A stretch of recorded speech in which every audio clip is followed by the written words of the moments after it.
previous videos, we looked at basic selectors, but it's important to learn the rest. Let's get started. In this video, we're going to look at what are called pseudoclasses. We briefly mentioned pseudoclasses in the project video when we used the hover pseudoclass for links, but there are several more. Now, as you can see here, we just have a basic page, just like the one that we've been using for our previous basic selectors video. And here's the markup, nothing we haven't learned already. And we're going to be doing our styling in this style sheet here. The first pseudoclass we're going to learn is called firstChild. I'll type it out first so that you can see it in action, and then I'll explain it. So we're just going to select our list element here and use the firstChild pseudoclass. And we're going to give it a background color of orange. So when I switch back to the browser and refresh, you can see that this first list item now has an orange background.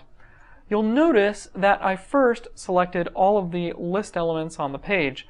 Then I used the pseudoclass firstChild to narrow down my selection to just the first element of the selection.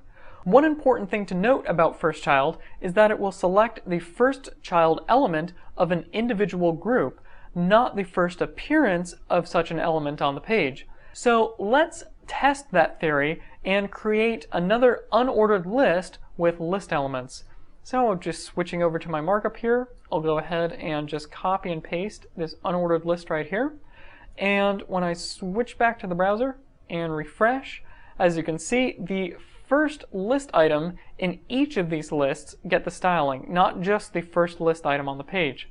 So I'm going to switch back to my markup and delete this here, and we'll just delete all this and refresh, and there. Now it's back to normal. Now the rest of the pseudoclasses that I'm going to show you have to do with links, but not exclusively. More on that in a minute. The first anchor tag related pseudoclass is the link pseudoclass.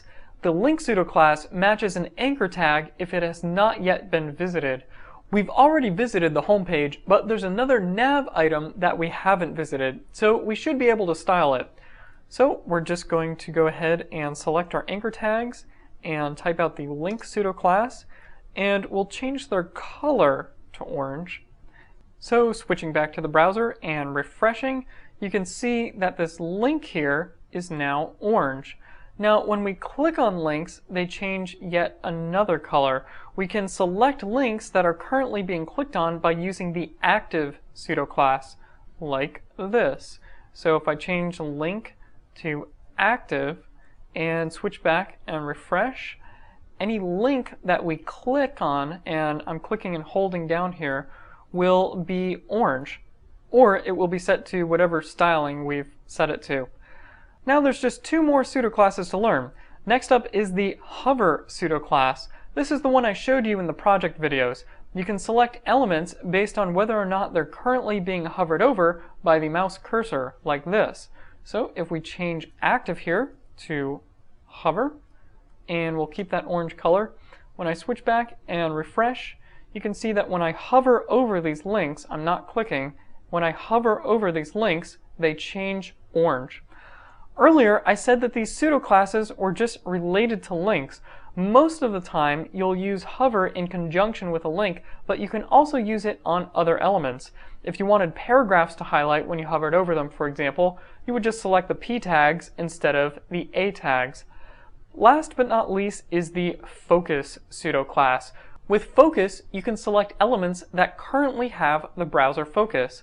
Now I'm going to be using Google Chrome in this example, which already has some default styling for focus, but you should use the focus pseudoclass on your own so that other browsers can have the benefit as well. So let's try it out. I'll go ahead and change hover here to focus, and we'll just do a different styling here. We'll say font size 1.5 ems.